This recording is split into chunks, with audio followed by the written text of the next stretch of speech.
जय गुरुदेव, जय माता जी। और मेरा उन सभी भाई बहनों से सादर प्रणाम जो ये वीडियो देख रहे हैं और मेरे चैनल को फॉलो कर रहे हैं। आइए बात करते हैं आज के टॉपिक के बारे में। आज का टॉपिक है कुंडलिनी महाशक्ति की पौराणिक व्याख्या।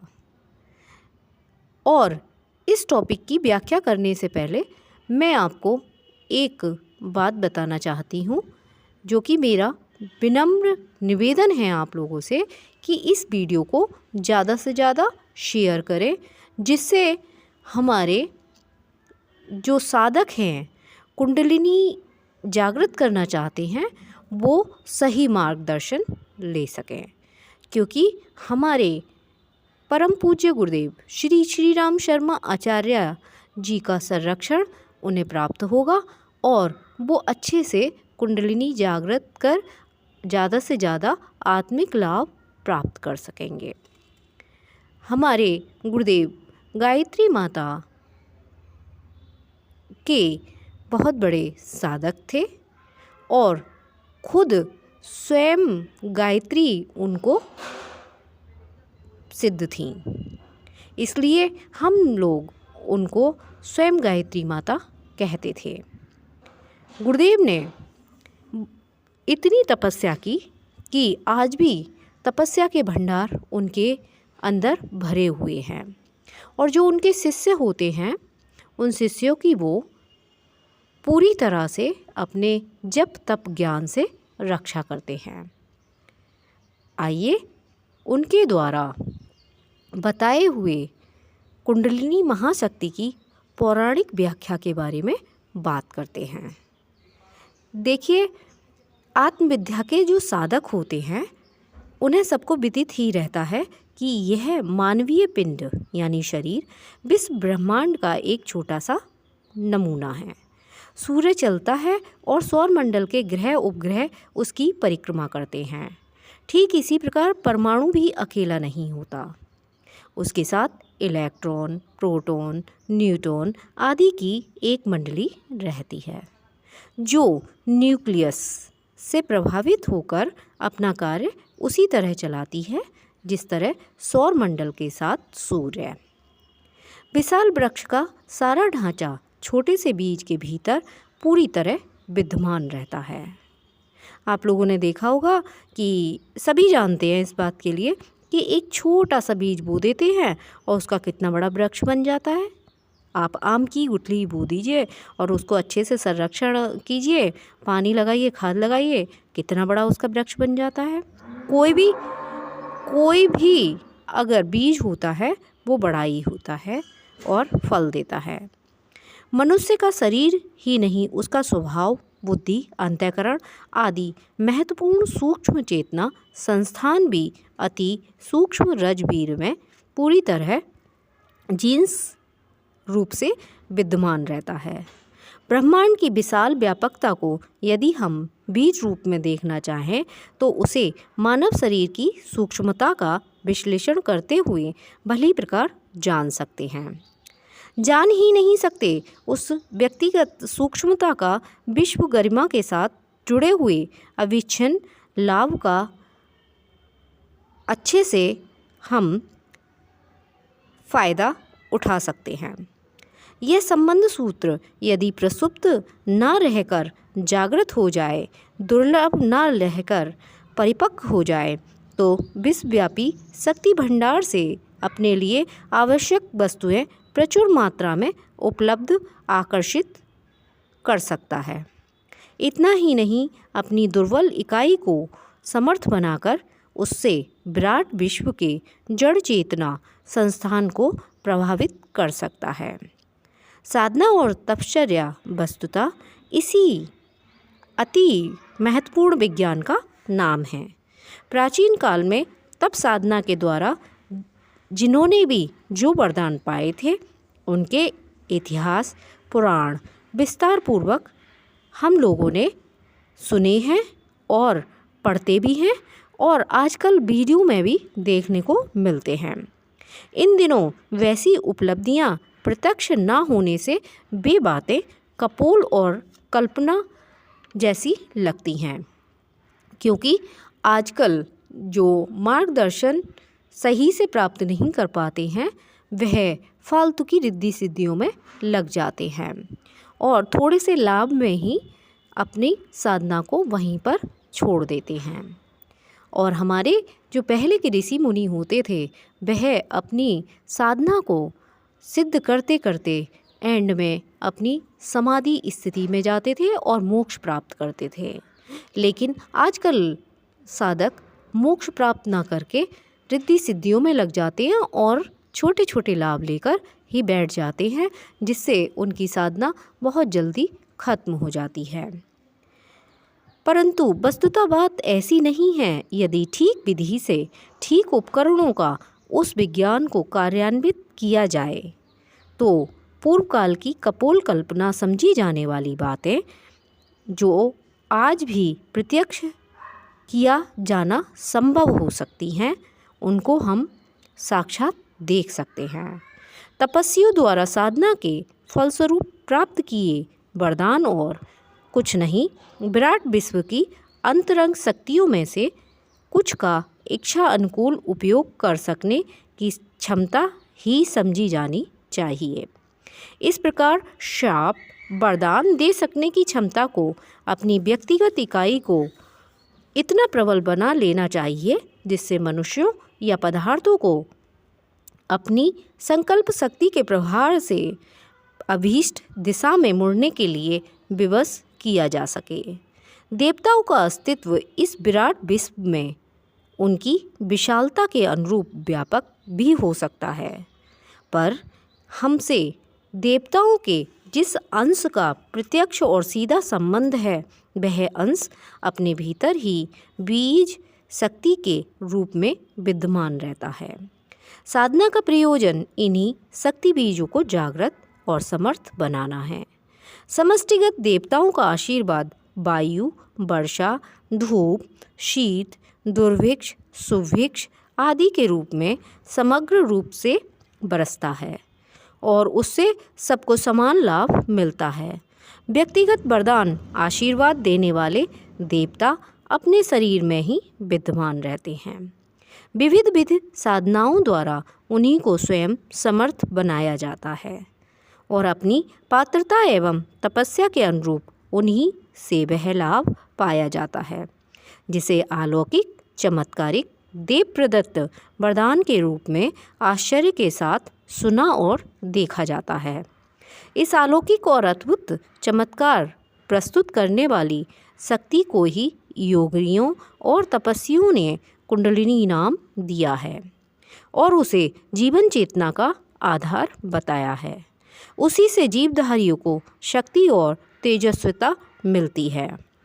सामान्य स्थिति में व्यक्ति की कुंडलिनी शक्ति जितनी ज़्यादा मात्रा में स्पंदन करती है उतना ही प्रभाव क्षेत्र उस मनुष्य का होता है।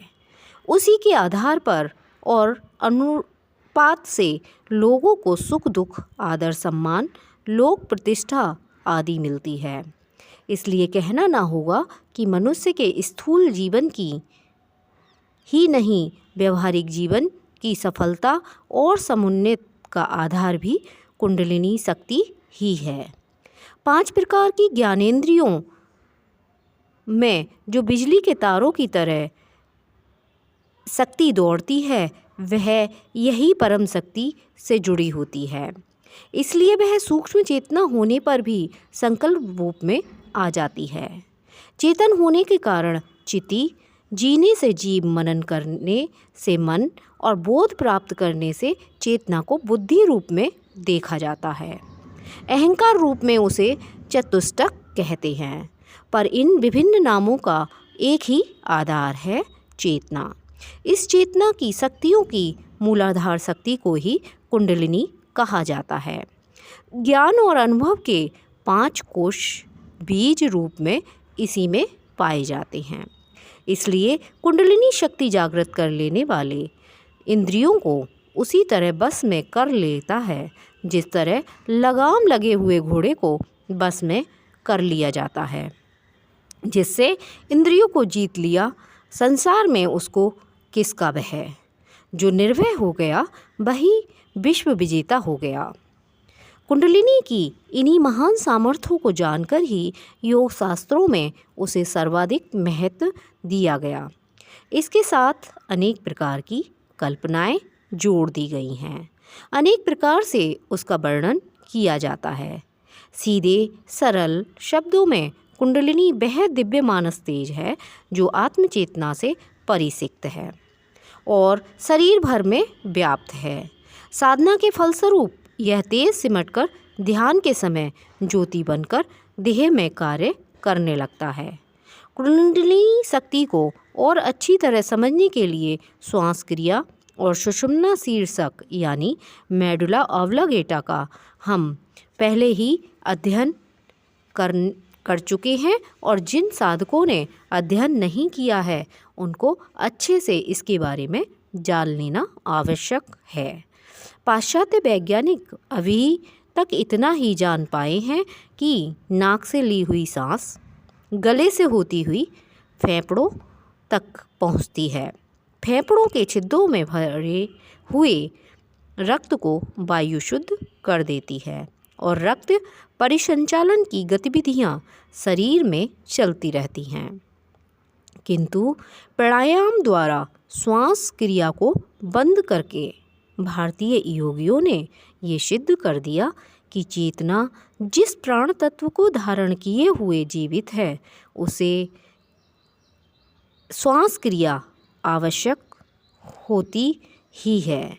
सांस ली हुई हवा का स्थूल भाग ही रक्त शुद्धि का काम करता है। उसका सूक्ष्म भाग सुषुम्ना शीर्षक में अवस्थित ईड़ा और पिंगला नाड़ियों के माध्यम से नाभिकंद स्थित चेतना को उद्दीप्त किए रहता है।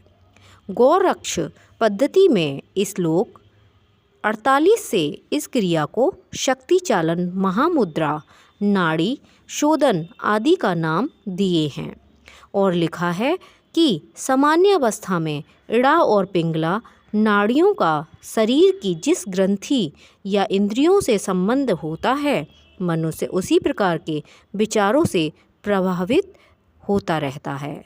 इस अवस्था में नाड़ियों के स्वतः संचालन का अपना कोई क्रम नहीं होता, किंतु जब विशेष रूप से प्राणवायु को कौंधा जाता है तो इड़ा यानी गर्म नाड़ी और पिंगला यानी ठंडी नाड़ी समस्वर में प्रवाहित होने लगती है।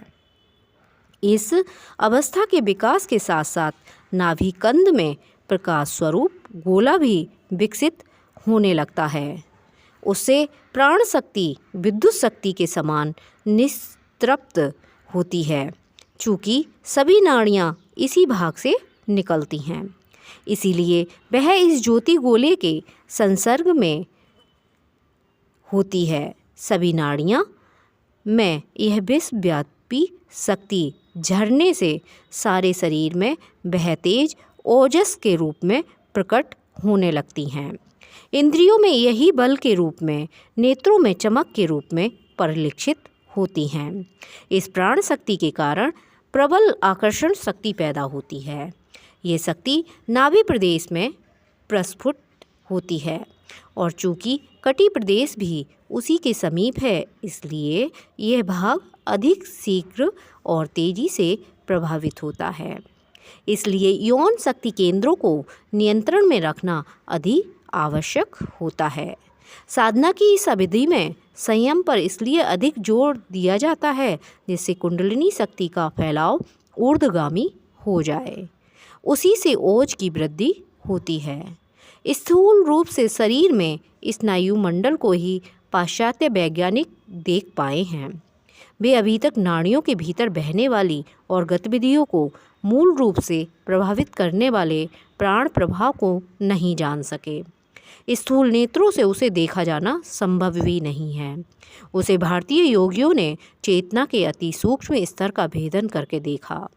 योग शिखा पुनःशब्द में 101 नाड़ियों का वर्णन करते हुए शास्त्रकार ने सुषुम्ना शीर्षक को पर नाड़ी बताया है। ये कोई नाड़ी नहीं वरन इड़ा और पिंगला के समान विद्युत प्रभाव से उत्पन्न एक तीसरी धारा है, जिसका स्थूल रूप से अस्तित्व भी नहीं है और सूक्ष्म रूप से इतना व्यापक एवं विशाल है कि जीव की चेतना जब उसमें से होकर भ्रमण करती है तो ऐसा लगता है कि वह किसी आकाश गंगा में प्रभावित हो रहा है। वहाँ से विशाल ब्रह्मांड की झांकी होती है। अंतरिक्ष में अवस्थित अगणित सूर्य, चंद्रमा, ग्रह, नक्षत्र की स्थिति समझने और विश्वव्यापी हलचलों को नाद रूप में सुनने समझने का अलभ्य अवसर जो किसी चंद्रयान या रॉकेट के द्वारा भी संभव नहीं है, इसी शरीर में मिलता है। उस स्थिति का वर्णन किया जाए तो प्रतीत होगा कि कुछ स्थूल और सूक्ष्म इस संसार में विद्यमान हैं। उस सबके साथ संबंध मिला लेने और उनका लाभ उपलब्ध करने की क्षमता उस महान आत्म तेज में विद्यमान है जो कुंडलिनी के भीतर बीज रूप में मौजूद रहता है। सुषुम्ना नाड़ी यानी मेरुदंड में प्रभावित होती है और ऊपर मस्तिष्क के चौथे खोखले भाव में जाकर सहस्त्रार चक्र में उसी तरह प्रविष्ट हो जाती है जिस तरह की तालाब में पानी में से निकलती हुई कमल नाल से सतदल विकसित हो उठता है। सहस्त्रार चक्र ब्रह्मांड लोक का प्रतिनिधि है। वहाँ ब्रह्मांड की संपूर्ण विभूति बीज के रूप में विद्यमान होती है और कुंडलिनी की ज्वाला वहीं जाकर अंतिम रूप से जा ठहरती है।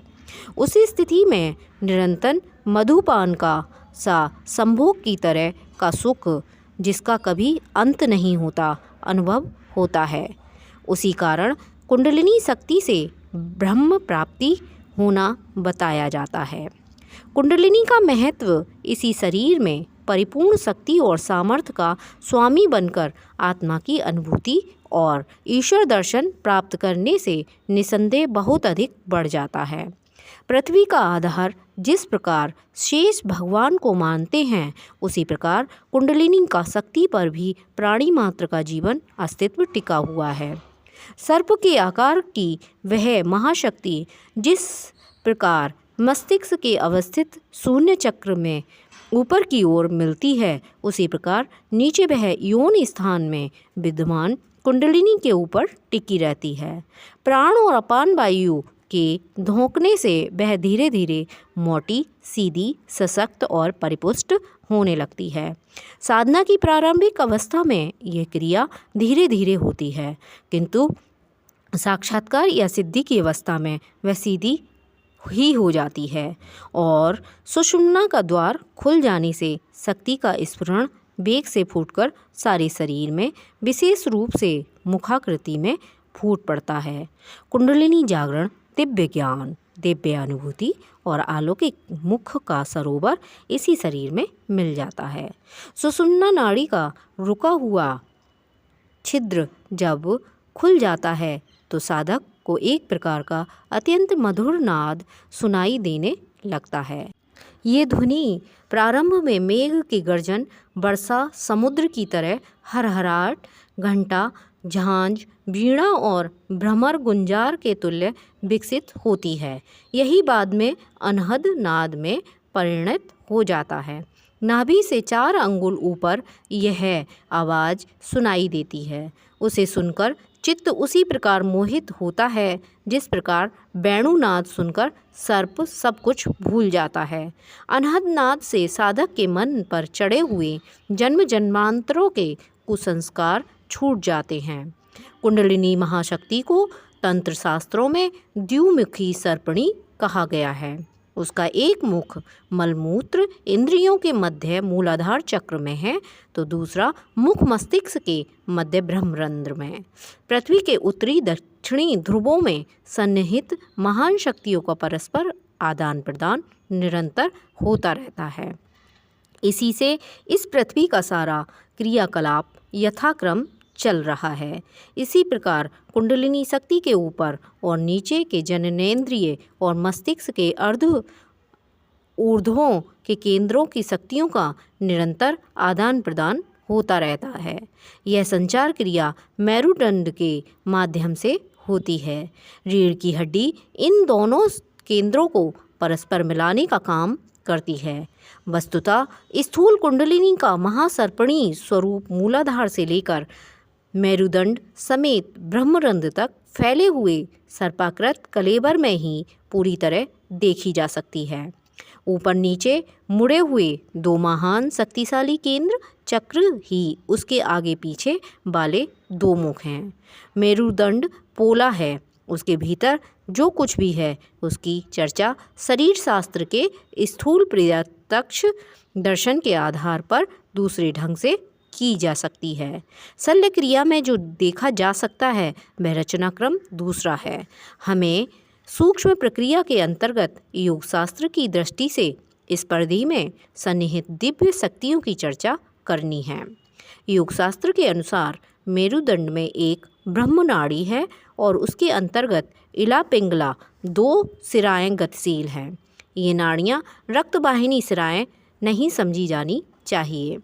वस्तुतः ये विद्युत धाराएं हैं, जैसे बिजली के तार में ऊपर एक रबड़ का खोल चढ़ा होता है और उसके भीतर जस्ते तथा तांबे का ठंडा गर्म तार रहता है। उसी प्रकार इन नाड़ियों को समझा जाना चाहिए। ब्रह्मा नाड़ी रबड़ का खोल हुआ, इसके भीतर इड़ा और पिंगला ठंडे गर्म तारों की तरह है। इनका स्थूल कलेवर तथा अस्तित्व नहीं है। शल्य क्रिया द्वारा ये नाड़ियाँ नहीं देखी जा सकती। इस रचनाक्रम को सूक्ष्म विद्युत धाराओं की दिव्य रचना ही कहा जाना चाहिए। मस्तिष्क के भीतरी भाग में यूँ कतिपय कोष्ठकों के अंतर्गत भरा हुआ मज्जा भाग ही देखने को मिलेगा। खुर्दबीन से और कुछ देखा नहीं जा सकता, पर सभी जानते हैं उससे दिव्य संस्थान के नगण्य से देखने वाले घटकों के अंतर्गत विलक्षण शक्ति यहाँ भरी पड़ी हैं। मनुष्य का सारा व्यक्तित्व, सारा चिंतन, सारा क्रियाकलाप, सारा शारीरिक मानसिक अस्तित्व इन घटकों के ऊपर ही अवलंबित रहता है। देखने में सभी का मस्तित्व लगभग एक जैसा दिखेगा, पर उसकी सूक्ष्म स्थिति में पृथ्वी आकाश जैसा अंतर दिखता है। उसके आधार पर व्यक्तियों का घटिया बढ़िया होना सहज ही आंका जा सकता है। यही सूक्ष्मता कुंडलिनी के संबंध में व्यक्त की जा सकती है। मूलाधार, शस्त्राधार, ब्रह्मनाड़ी, इला पिंगला को शल्य क्रिया द्वारा ही नहीं देखा जा सकता। ये सारी दिव्य रचना ऐसी सूक्ष्म है जो देखी तो नहीं जा सकती, पर उसका अस्तित्व प्रत्यक्ष अनुभव किया जा सकता है। मूलाधार में अवस्थित कुंडलिनी महाशक्ति मलद्वार और जननेंद्रिय के बीच लगभग 4 अंगुल खाली जगह में विद्यमान बताई जाती है। योग शास्त्र के अनुसार इस स्थान पर वह गह्वर में त्रिकोण परमाणु पाया जाता है। यूँ सारे शरीर में स्थित कण गोल बताए जाते हैं। यही एक तिकोना कण है। यहाँ एक प्रकार का शक्ति भंवर है। शरीर में प्रभावित होने वाली ये मशीन से संचरित बिजली की गति का क्रम यह है कि वह आगे बढ़ती है, फिर तनिक पीछे हटती है और उसी क्रम से आगे बढ़ती है और पीछे हटती हुई अपनी अभीष्ट दिशा में दौड़ती चली जाती है। किंतु मूलाधार स्थित त्रिकोण कण के शक्ति भंवर में सन्निहित बिजली गोल घेरे में पेड़ से लिपटी हुई बेल की तरह घूमती हुई संचारित होती है। यह संयम क्रम प्रायः 3 लपेटों का है। आगे चलकर यह विद्युत धारा इस विलक्षण गति को छोड़कर सामान्य रीति से प्रवाहित होने लगती है।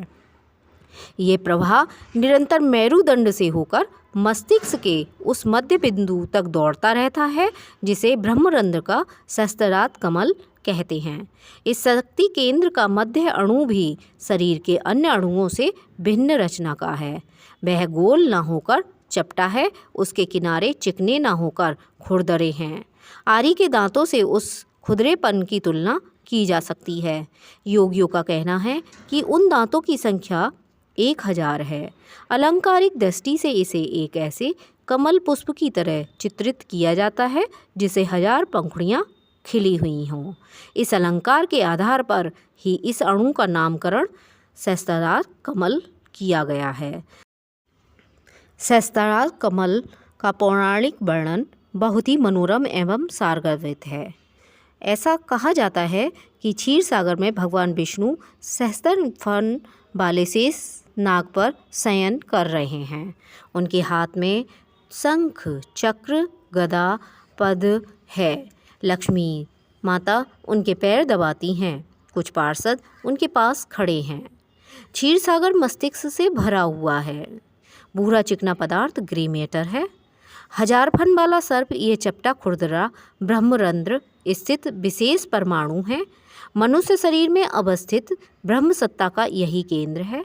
इसी से यहाँ विष्णु भगवान का निवास बताया गया है। यहाँ विष्णु सोते रहते हैं, अर्थात सर्वसाधारण में होता तो ईश्वर का अंश समान रूप से है, पर वह जागृत स्थिति में नहीं देखा जाता। आमतौर से लोग घृणित हे पशु वृत्तियों जैसा निम्न स्तर का जीवन यापन करते हैं। उसे देखते हुए लगता है कि इसके भीतर या तो ईश्वर है ही नहीं, अथवा यदि है तो वह प्रसुप्त स्थिति में पड़ा है। जिसका ईश्वर जागृत होगा उसकी विचारणा, क्रियाशीलता, आकांक्षा एवं स्थिति उत्कृष्ट स्तर की दिखाई देगी। ये प्रबुद्ध और प्रकाशवान जीवन जी रहा है। अपने प्रकाश से स्वयं ही प्रकाशवान ना हो रहा होगा, वरन दूसरों को भी मार्गदर्शन कर सकने में समर्थ हो रहा होगा। मानव तत्व की विभूतियाँ जिसमें परिलक्षित ना हो रही हैं, जो शोक, संताप, दैत्य, दारिद्र्य और चिंता, निराशा का नारकीय जीवन जी रहा है, उसके बारे में यह कैसे कहा जाए कि उसमें भगवान विराजमान हैं। फिर यह भी तो नहीं कहा जा सकता कि उसमें ईश्वर नहीं है। हर जीव ईश्वर का अंश है और उसके भीतर ब्रह्म सत्ता का अस्तित्व विद्यमान भी है। इस विसंगति की संगति मिलाने के लिए यही कहा जा सकता है कि उसमें भगवान है तो पर सोया पड़ा है। क्षीर जैसी उज्जवल विचारणाओं के सागर में भगवान निवास करते हैं। क्षीर सागर ही उनका लोक है। जिस मस्तिष्क में क्षीर जैसी धवल, स्वच्छ, उज्जवल प्रवृत्तियाँ, मनोवृत्तियाँ भरी पड़ी हैं, उसको समझना चाहिए कि उसका अंतरंग क्षीर सागर है और उसे भगवान का लोक ही माना जाएगा। आज के लिए इतना ही काफ़ी। अब मैं अपनी वाणी को विराम देती हूँ और इससे आगे का विधि आपको यानी वीडियो देखनी है तो उसके लिए नोटिफिकेशन देखते रहें, चैनल को सब्सक्राइब करें। आगे का टॉपिक है चक्र संस्थान और उसकी सिद्धि सामर्थ्य। हम इसके बारे में विस्तार पूर्वक बताएंगे और आपको आगे की विधि भी बताएंगे। आप लोगों से एक बार फिर विनती है, आप इस वीडियो को ज़्यादा से ज़्यादा देखें, ज़्यादा से ज़्यादा शेयर करें और चैनल को सब्सक्राइब करें, जिससे आपके लिए नए नोटिफिकेशन प्राप्त होते रहें और गुरुदेव का मार्गदर्शन आपको मिलता रहे। नमस्कार, धन्यवाद।